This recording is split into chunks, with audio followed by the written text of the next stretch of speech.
మీ ఎలాంటి వ్యాపార ప్రకటనలకైనా వెంటనే మా ఛానల్ సంప్రదించండి. అందరికి నమస్కారం, నేను శిరీష. ముందుగా అందరికీ శ్రీ పరాభవనామ సంవత్సర ఉగాది శుభాకాంక్షలు. ప్రస్తుతం మనతో పాటు ఉన్నారు ప్రముఖ ఆధ్యాత్మికవేత్త, జ్యోతిష్య పండితులు, శ్రీచక్ర ఉపాసకులు మణికంఠ శర్మ గారు. గురుగారితో మాట్లాడతాం. నమస్కారం గురుగారు. పరమేశ్వరార్పణమస్తు.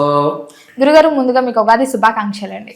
అందరికీ కూడా పరాభావనామ సంవత్సరంలో శ్రీ మహాదేవి దుర్గి అనుగ్రహం కలుగుతూ ఆయుర ఆరోగ్యాలతో ఉండాలని మనస్ఫూర్తిగా కోరుకుంటున్నాను. గురుగారు, ముఖ్యంగా ఉగాది అనగానే చెడు రుచులు ఎలా గుర్తుకొస్తాయో మన తెలుగింటి వారికి పంచాంగం, జాతకాలు చూపించుకోవడం కూడా అంతే అలవాటు. సో ముఖ్యంగా చూసుకుంటే మరి ద్వాదశ రాశిలో అయిన మిథున రాశి వారికి ఈ సంవత్సరం అంతా ఎలా ఉండబోతుంది అంటారు? ఆర్థిక పరంగా, ఆరోగ్యపరంగా ఎలాంటి జాగ్రత్తలు తీసుకోవచ్చు అంటారు? ఈ నవగ్రహాల ప్రభావం ఈ రాశి వారికి ఎలా ఉంటుందంటారు ఓవరాల్గా ఒకసారి? పరాభావన సంవత్సరంలో ద్వాదశ రాశుల్లో మిథున రాశి వారి యొక్క ఫలితం ఏ విధంగా ఉండబోతోంది అనుకుంటే కనుక, ముందుగా ఎవరెవరు మిథున రాశిలోకి విచ్చేస్తారు, ఏ నక్షత్రం వారు మిథున రాశిలోకి ఉంటారంటే మృగశిర 3-4 పాదాలు, అదేవిధంగా ఆరుద్ర నక్షత్ర 4 పాదాలు, పునర్వసు నక్షత్ర 1, 2, 3 పాదాల వారు మిథున రాశిలోకి ఇచ్చేస్తారు. ఓవరాల్గా పరాభావనమ సంవత్సరంలో మిథున రాశి వారి లక్షణాలు అంటే వారి ఆలోచన ఏ విధంగా ఉండబోతోంది అంటే, శ్రమించాలి, తనకంటూ ఒక గుర్తింపు ఉండాలి, నేను ఇతరుల మీద ఆధారపడకుండా నాకంటూ నేను ధనాన్ని కష్టపడి సంపాదించుకోవాలి అనేటువంటి ఆలోచన ధోరణిలో ఉంటారు. వ్యక్తిగతమైనటువంటి ఐడెంటిటీ కోసం పాకులాడుతూ ఉంటారు. నన్ను గుర్తించండి, నేననేటి ఒకటి ఉన్నాను, నాకు సమాజంలో ఒక గౌరవం కావాలి అనేటువంటి దానికోసం, స్పెషల్ ఐడెంటిఫికేషన్ కోసం వీళ్ళు చూస్తుంటారు. దానికోసం వీరు ఈ సంవత్సరం అంతా కూడా శ్రమిస్తూనే ఉంటారు. సంవత్సరం పూర్తయ్యేలోగా తనకంటూ ఒక ప్రత్యేకమైన గుర్తింపు అయితే లభించుకుంటుంటారు. ఈ విధమైన ఆలోచనలోనే ఉంటారు. వాళ్ళని గుర్తించిన వాళ్ళ దగ్గర మాత్రమే వీళ్ళు ఎక్కువ శాతం మాట్లాడడానికి చూస్తారు. 10 మంది ఉన్నా నేననేది ఉండాలి, నేను లేకపోతే 10 మందిని ఎవరు పలకరించకూడదు, ఎక్కడికి వెళ్ళావు అనేటువంటి విధానం నాకు కలగాలి అని వ్యక్తిగతమైనటువంటి ఆలోచన కోసం వీళ్ళు ఉంటారు. ఇక వీళ్ళ ఆదాయ రాజపూజ్య వ్యయాల విషయానికి వస్తే కనుక, మిథున రాశి వారి యొక్క ఆదాయం 8, వీరి యొక్క వ్యయం 11, ఆదాయం తక్కువ, ఖర్చు ఎక్కువ. అదేవిధంగా రాజపూజ్యాలు 1, అవమానాలు 7. వీరు ఐడెంటిటీ కోసం పాకులాడేటువంటి విషయంలో అందరికంటే భిన్నంగా ఉండాలి అని కనబడడానికి డ్రెస్సెస్కి సంబంధించి, కాస్మెటిక్స్కి సంబంధించి వీళ్ళు ఎక్కువ డబ్బు ఖర్చు పెట్టేస్తారు. అదే ఖర్చు అంటే ఎంతసేపటికి కూడా నలుగురిలో డిఫరెంట్గా కనబడాలి అంటే, స్పెషల్గా అట్రాక్షన్ కనిపించాలని డ్రెస్సెస్ చేయాల్సిందే. నలుగురిలోనూ కొంత మనం గంభీరంగా మాట్లాడాలి అంటే, వారు కాన్ఫిడెన్స్ తెచ్చుకోవాలంటే 10 మందిని పోషించాల్సిందే. వీళ్ళకి ఉన్నటువంటి ఈ పరాభావనవ సంవత్సరంలో జూలై, ఆగస్టు వరకు కూడా భజన చేసేవాళ్ళు ఎక్కువ ఉంటారు వీళ్ళ చుట్టూ. దానివల్ల వీళ్ళకి ఏంటంటే నన్నే పొగుడుతున్నారు అనేటువంటి విధానంలోకి దిగిపోతారు. కాబట్టి ఆ 10 మందిని పోషించాలంటే వీళ్ళు డబ్బులు ఖర్చు పెట్టాల్సిందే. పొగడ్తలకి ఈజీగా పడిపోతారు. కాబట్టి వీళ్ళ చేతిలో ధనం అనేటువంటిది ఇసుక జారినట్టే జారిపోతుంది. ఎట్టి పరిస్థితుల్లోనూ వీళ్ళ దగ్గర ధనం నిలబడేటువంటి అవకాశం ఉండదు. రూపాయి మీరు ఇచ్చారనుకోండి, దానికి 10 రూపాయలు మైనస్ చూపిస్తారు తప్ప ఈ రూపాయికి తగ్గ ఖర్చు చూపించరు. ఇది ప్రథమం. గురుగారు, ముఖ్యంగా మరి ఈ రాశిలో ఉన్న విద్యార్థులకు ఎలా ఉంటుందంటారు? విద్యార్థులకు కాస్త ఊరట కలుగుతుంది, జ్ఞాపక శక్తి పెరుగుతుంది. పైగా ఏమిటంటే వీళ్ళు చదువు ఒకటే కాదు, చదువుకోకపోయినా వేరే రంగంలో నా స్కిల్స్ నేను చూపించుకోగలను అని సెల్ఫ్ కాన్ఫిడెన్స్ పెరుగుతుంది. సో వాళ్ళకి బాగుందని చెప్పచ్చు.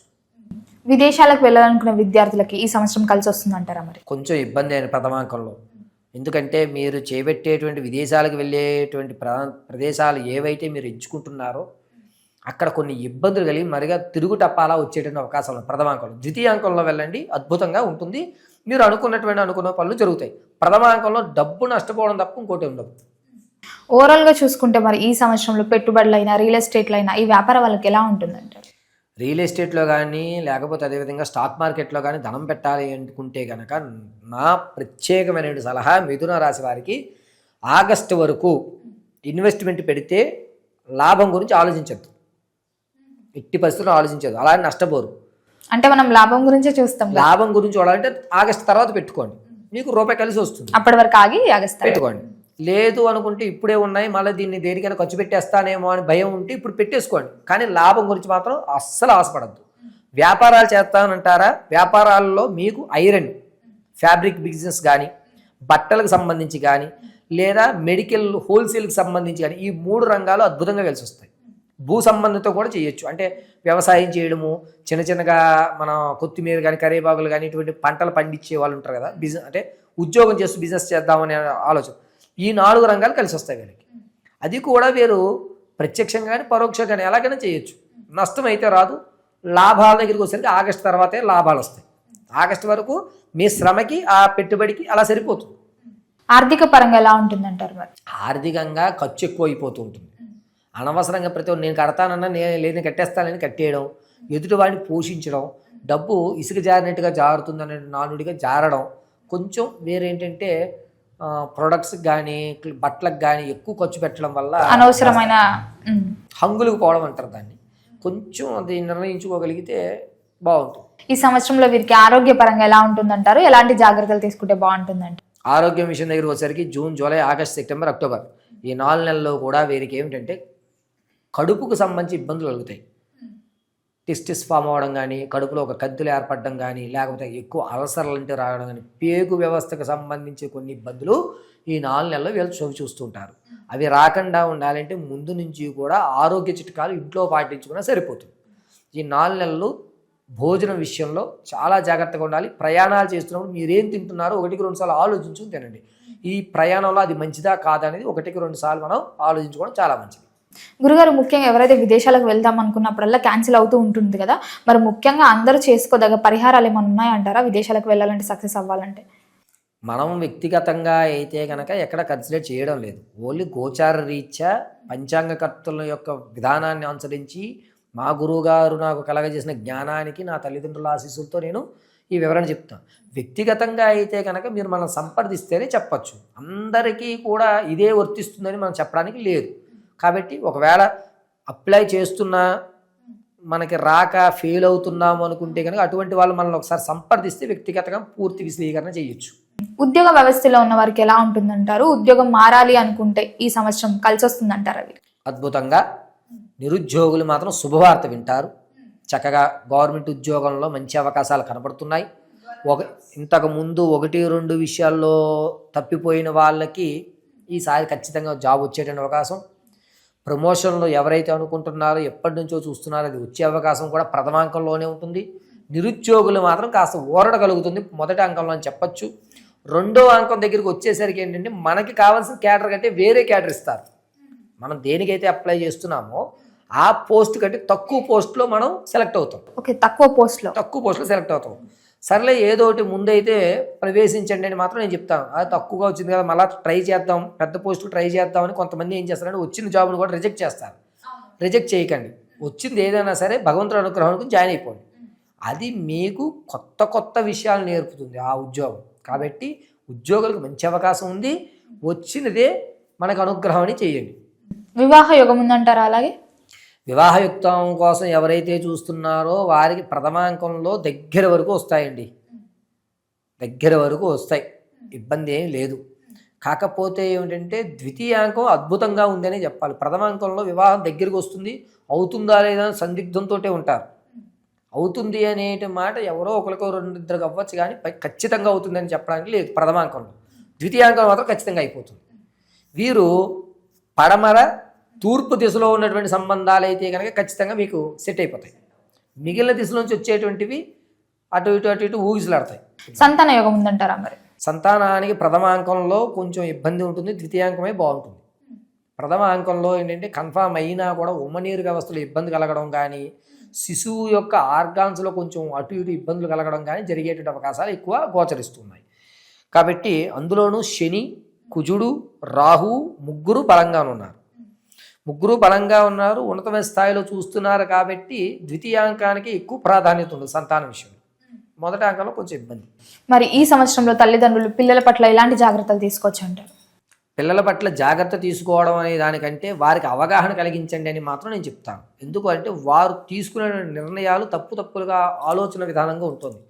దూరపు కొండలు నునుపు అనే పరంగా ఉంటుంది. కాబట్టి తల్లిదండ్రులు పిల్లలకి ఒక విధానం చెప్పండి, ఇది మంచి ఇది చెడు అని చెప్పండి, వాళ్ళు అర్థం చేసుకుంటారు. ఖచ్చితంగా వీళ్ళకి ఆలోచన చేసే శక్తి ఉంది, కానీ నిర్ణయాలు తప్పు తీసుకుంటున్నారు. కాబట్టి మీరు అవగాహన కలిగించండి, జాగ్రత్తలు అవసరం లేదు, అవగాహన కలిగించగలిగితే సరిపోతుంది. గురుగారు ముఖ్యంగా మరి ఈ మిథున రాశి వారి స్వభావం ఎలా ఉంటుందంటారు? వీరి యొక్క స్వభావం ఏంటంటే వ్యక్తిగతంగా నిలబడదాము, తనకంటూ ఒక ఐడెంటిటీ గురించి పాకులాడతారని ఇంతకుముందు మనం చర్చించున్నట్టుగా వీళ్ళు ఏంటంటే అందరికంటే డిఫరెంట్గా కనబడాలంటే ఎలా ఆలోచించాలి అనేటువంటి విధానంలో తప్పు అడుగు వేస్తారు. కొత్త కొత్త కోణాలు వెతుకుతారు. కొత్త కోణం వెతకడం తప్పు కాదు, కానీ వెతికేటువంటి దారులు తప్పు. అర్థమైందండి? వెతికేటువంటి దారులు తప్పు. ఆ దారిని తల్లిదండ్రులు సవ్యంగా చెప్పగలిగితే ఆ కొత్త దారి సమాజంలో కొత్త మార్పును తెస్తుంది. కాబట్టి మారేటువంటి విధానాన్ని కరెక్ట్గా చెప్పండి. అకస్మాత్తుగా ధనలాభం గురించి, కోర్టు కానీ తాత ముత్తాతల నుంచి కానీ లభించేటువంటి ఆస్తి ఏదైతే ఉందో అది జూలై వరకు ఆశించద్దు. నేను ఇప్పిస్తానని చెప్పి ఎవరు మిమ్మల్ని డబ్బులు అడిగినా ఇవ్వకండి. జూలై తర్వాత నుంచి నవంబర్ మధ్యలో ఖచ్చితంగా మీ పూర్వీకుల ఆస్తి మీరు తింటారు. జూలై నుంచి నవంబర్ మధ్యలో ఖచ్చితంగా మీ యొక్క పూర్వీకుల ఆస్తి మీకు వచ్చేటువంటి అవకాశం లభిస్తుంది. గురుగారు మరి ముఖ్యంగా చూసుకుంటే ఈ రోజుల్లో అందరికీ ఉండే సహజ కళ సొంత ఇల్లు కొనుక్కోవాలని, బంగారం కొనుక్కోవాలి. మరి ఈ రాశి వారికి ఈ సంవత్సరం అవుతుందంటారా? మిథున రాశి వారు సొంత ఇంటి కళ అనేటువంటిది కొనుక్కుంటాను అంటే గనక ఉత్తర దిశగా కొనుక్కోండి, కలిసి వస్తుంది. మనం కొన్న తర్వాత దాన్ని అమ్ముకోకూడదు, దానికి ఇంకొకటి కొనుక్కునేటట్టుగా ఉండాలి. అంటే ఉత్తర దిశ మాత్రమే మిథున రాశి వారికి పనిచేస్తుంది. కొనుక్కునే అవకాశం ఉందా అనేటువంటి క్వశ్చన్లోకి వస్తే ఆగస్టులోపు మీరు కొందాం అనుకున్న ఇల్లు ఖచ్చితంగా కొంటారు. ఒకవేళ మీ దగ్గర డబ్బులు లేకపోయినా వేరే వ్యక్తి పెట్టుబడి పెడతాను తర్వాత కట్టుదామని చెప్పి అప్పు అయితే పుడుతుంది, ఇల్లు అయితే కొంటారు. ఆగస్టు తర్వాత నుంచి కొంచెం ఇబ్బందిదాయకంగా ఉంది. ఒకవేళ మీరు కొన్న ఈఎంఐలు కట్టడానికి ఆర్థికంగా ఇబ్బంది పడతారు. కాబట్టి ఆ ద్వితీయాంకంలోకి ఇబ్బంది పడకుండా ముందే ఒక సేఫ్ జోన్ పెట్టుకోండి. కొనే అవకాశం మాత్రం ఆగస్టులోపు ఖచ్చితంగా వీళ్ళు ఇల్లు కొనుగోలు చేసే అవకాశం, ఇల్లు కానీ స్థలం కానీ పొలం కానీ ఏదో ఒకటి మొత్తం మీద భూ సంబంధితమైనటువంటి విషయాలు కొంటారు.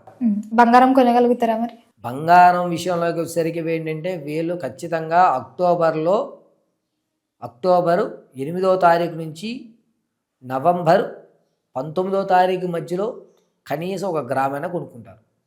అది కూడా ఇతరుల అవసరార్థం డబ్బులు కావాలని వాళ్ళకి అప్పిచ్చిన బంగారం కొంటారు, కానీ వీళ్ళకి దగ్గర ఖచ్చితంగా ఆ సమయంలో మాత్రం డబ్బు బంగారం 2 కూడా ఇంట్లో ఉంటాయి. మరి రైతులకు ఎలా ఉంటుందంటారు? ప్రథమాంకం ఊరటగలుగుతుంది, ద్వితీయాంకం కూడా ఇబ్బంది కలగలేదు, ఊరటగలుగుతుంది. సర్లే మనకి అక్కడ సరిపోయింది, ఈ సంవత్సరం భగవంతుడు ఇలాగే అనుగ్రహించాడేమో అన్నటువంటి మాట తప్ప లాభపడేటువంటి అవకాశం కొంచెం తక్కువ. గురుగారు ఇప్పటి వరకు అన్ని రంగాల గురించి మనం చర్చించుకున్నాం. మరి మొత్తం చూసుకుంటే ఈ రాశి వారికి ఈ సంవత్సరంలో ప్రథమార్థం బాగుంటుందంటారా, ద్వితీయార్థం బాగుంటుందంటారా? ఈ రాశి వారికి ద్వితీయార్థమే బాగుంటుందని చెప్పుకోవాలి. ప్రథమాంకంలో నలిగేటువంటి అవకాశం, ద్వితీయాంకంలో ఏదో ప్రభావం వల్ల మనం బతుకుతున్నాములే, మనం గెంటేయచ్చు అనేటువంటి అవకాశం ద్వితీయాంకమే. ఇప్పుడు నేర్చుకొని అప్పుడు కొంచెం అలాగే ఉంటుంది, బాగుంటుంది. మరి ఓవరాల్ గా అందరు తగ్గ పరిహారాలు ఏం చేసుకోవచ్చు అంటారు? ఏ దైవాన్ని పూజించవచ్చు అంటారు? మిథున రాశి వారు వాస్తవంగా పరాభావనవ సంవత్సరం ఉగాది రోజు తదునాంతరం 9వ రోజు నుంచి, ఉగాది తర్వాత 9వ రోజు నుంచి శివాలయంలో సాయం సంధ్య వేళ చండీ ప్రదక్షిణ చేయడం మంచిది. వీరు మెల్లో ఎర్రటి తాడుతో 5 ముఖాలు ఉన్నటువంటి రుద్రాక్ష కానీ లేదా ముత్యాన్ని కానీ మెల్లో ధరించడం చాలా మంచిది. చేతికి వీరు ఎప్పుడూ కూడా నల్లటి దారాన్ని కట్టుకోవడం కలిసి వస్తుంది.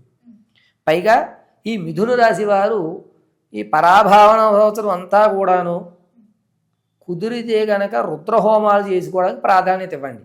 అంత ధనం నేను ఖర్చు పెట్టలేను గురువుగారు అనుకుంటే కనుక ప్రతి అమావాస్యకి, ప్రతి పౌర్ణమికి, నెలలో వచ్చేటువంటి అమావాస్య పౌర్ణమిలకి బిల్వపత్రి చక్కగా నీళ్ళల్లో ముంచి గంధం దానికి అలంకరణ చేసి పరమశివుడికి సాయం సంధ్య వేళ సమర్పించండి. మీ యొక్క జీవితంలో కొన్ని మార్పులు అయితే చూస్తారు ఖచ్చితంగా. గురుగారు మొత్తం మీద ఈ సంవత్సరంలో మిథున రాశి వారికి ఎలా ఉండబోతుంది, ఎలాంటి జాగ్రత్తలు తీసుకోవాలి, ఏ దైవాన్ని పూజించాలి, ఎలాంటి పరిహారాలు చేయాలో తెలియజేసినందుకు ధన్యవాదాలు. పరమేశ్వరార్పణమస్తు.